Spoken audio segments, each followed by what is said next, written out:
घुसपैठियों को बढ़ावा दिया जा रहा है, आदिवासियों की जमीन छीनी जा रही है। कांग्रेस की तुष्टीकरण की नीति के कारण यहां तीज त्योहार मनाना तक मुश्किल हो गया है। इसलिए पूरे सरगुजा से एक ही आवाज आ रही है, बच्चा बच्चा एक ही बात बोल रहा है, माता बहनें एक ही बात बोल रहे हैं, गांव हो या शहर हो, हर कोई एक ही बात कह रहा है, औ नहीं सही वो, औ नहीं सही वो, औ नहीं सही वो, औ नहीं सही वो, बदल के रही वो। मेरे परिवारजनों, कांग्रेस ने दशकों तक दिल्ली में सरकार चलाई है। देश के कोने कोने में उन्हीं का राज था। पंचायत से लेकर के पार्लियामेंट तक कांग्रेस के सिवाय किसी का झंडा ही नहीं था। लेकिन कांग्रेस ने हमेशा गरीबों को सिर्फ झूठे नारे दिए। अगर आज मेरे 10 साल के सेवा काल में इतना काम हो सकता है, तो उनको तो 5-5, 6-6 दशक मिले थे। वो कर सकते थे कि नहीं कर सकते थे? लेकिन उनको अपने जेब भरना, घर भरने के सिवा कोई काम ही नहीं था। 5 दशक से कांग्रेस बोल रही है कि गरीबी हटाएंगे। 50 साल से क्या बोल रहे हैं? गरीबी हटाएंगे। तो फिर कब तक ये गाना गाते रहोगे? कहीं से तो हटाओ। गरीबी हटाएंगे कहते कहते कांग्रेस के नेता खुद हर साल और अमीर होते जा रहे हैं। पहले साइकिल पे चलते थे, अब बड़ी बड़ी गाड़ियां लेकर के घूम रहे हैं। जबकि ये भाजपा सरकार है जो गरीबी हटाने के लिए पूरी ईमानदारी से काम कर रही है। आपका ये मोदी गरीबी से ही निकल करके आया है। एक गरीब के बेटे को आपने यहां तक पहुंचाया है।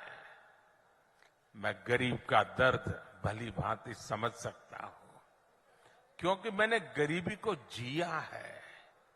मैंने गरीबी को भाषण में नहीं सुना है, अखबार में नहीं पढ़ा है, किताबों में नहीं पढ़ा है। मैं गरीबी झेल करके आया हूं।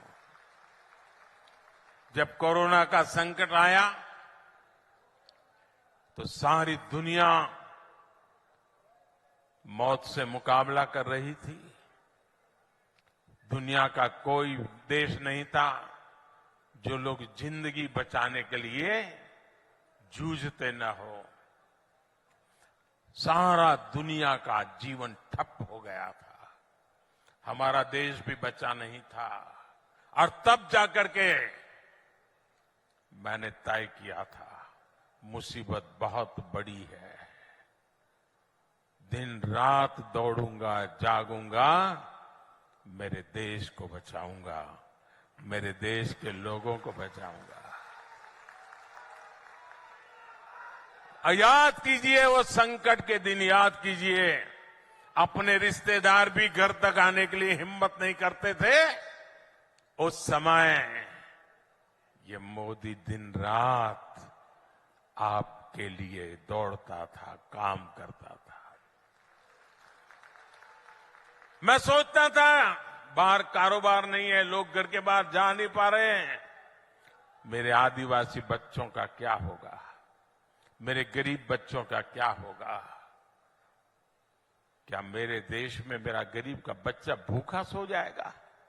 मेरे आदिवासी का बेटा बेटी भूखे सो जाएंगे?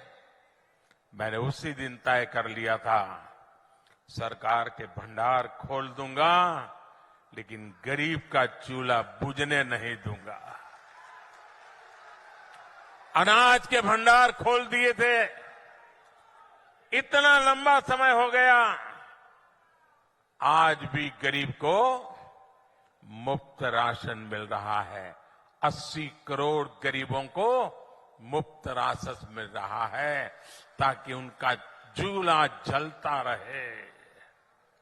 भाइयों बहनों, मुझे मेरे देशवासियों ने इतने आशीर्वाद दिए, और जब गरीब के पेट में अन्न जाता है ना, गरीब का बच्चा जब भूखा नहीं सोता है ना, तो उसके आशीर्वाद हमारी जमीन पर भी नजर आते हैं, हमारी फसल में भी नजर आते हैं, और हमारा किसान भी पैदावार ज्यादा करता है। और इसलिए मोदी ने एक बहुत बड़ा फैसला किया है, मैंने निश्चय कर लिया है, और ये मोदी की गारंटी है। ये योजना यूं तो दिसंबर में पूरी होने वाली थी। 80 करोड़ परिवारों को जो आज अनाज मिलता है वो दिसंबर में पूरा हो जाने वाला था, लेकिन ये आपका बेटा आपके लिए ही जीता है, और इसलिए हमने तय किया है